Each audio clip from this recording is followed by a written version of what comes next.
Старый пес неподвижно сидел среди скал на берегу моря. Я давно наблюдал за ним. Пес неотрывно смотрел вдаль, как будто кого-то ждал. Я пришел сюда еще утром, а уже приближался вечер, а он все сидел на одном месте.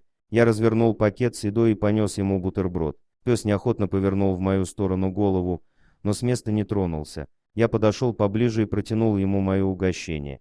Пес бегло глянул на меня и отвернулся. Грустные глаза его слезились, шерсть клочьями свисала с худых боков, облезлый хвост неподвижно лежал на камнях. Во всей его позе было столько тоски, что у меня жалось сердце. Одинокий старик сидел передо мной, старый, никому не нужный. Кого он ждет, глядя на море? Куда он пойдет, когда стемнеет? Есть ли кто-нибудь, кто его покормит и приласкает? Я решил подождать. Мне некуда было спешить. Я приехал в это забытое Богом местечко, чтобы отдохнуть от городской суеты и дописать свой роман. Вчера вечером снял комнатку у одинокой старухи, и вот с утра валяюсь на пустынном берегу, наслаждаюсь одиночеством. За весь день не появилось ни души, на этом диком пляже только я и этот старый пес, сидящий на плоском камне у самой кромки прибоя. К бутерброду он не притронулся, а ведь не ел целый день. Солнце медленно опускалось в море. Легкий ветерок поднял небольшую волну, посвежело. Слух уловил чьи-то осторожные шаги,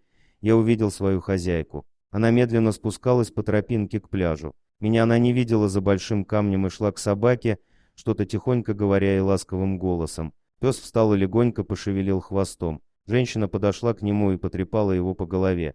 И тут она увидела бутерброд, резко выпрямилась и обвела пляж тревожным взглядом. Я поднялся и пошел к ним. «Добрый вечер, Анна Егоровна. Я хотел покормить пса, но он не взял еду, а ведь сидит здесь с утра. Кого-то ждет, похоже». «Да, ждет. Вот уже 3 года ждет. Это он моего мужа ждет. Это наш пес, зовут его Самсун, а еду у чужих он не возьмет. Самсун, ешь, это наш человек, он тебя не обидит». Собака осторожно взяла в зубы бутерброд и быстро с ним расправилась. Потом глянула в мою сторону и негромко гавкнула. Поблагодарила. «Идем домой, Самсун. Сегодня уже никто не приплывет», и тихонько добавила. «Да и завтра тоже, и послезавтра не вернется наш хозяин.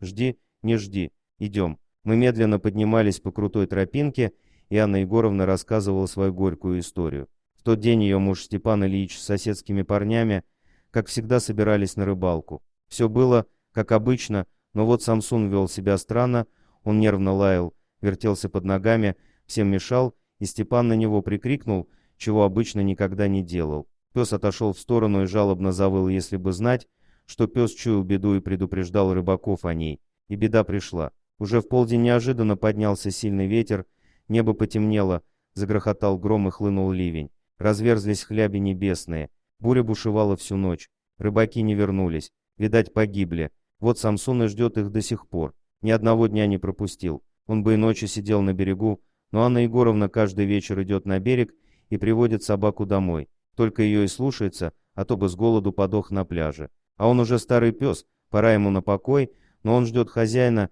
верно ждет того, кого не смог предупредить о наступающей гибели. Не смог спасти. На следующий год я опять приехал сюда вместе с сыном. Хотелось узнать, жив ли Самсун, все так же ли ждет хозяина, которому не суждено вернуться. Проезжая мимо пляжа, мы остановились у знакомого обрыва. Самсуна на берегу не было. Набегающие волны облизывали камень, на котором обычно сидел верный пес. Анна Егоровна поведала о смерти Самсуна. Она вечером, как обычно, пришла на берег, но застала пса уже мертвым. Он лежал на том же камне, и волны лизали ему вытянутые лапы. Дорогие друзья, если вам понравилось видео, поставьте лайк, а также подписывайтесь на канал, где найдете еще много интересного.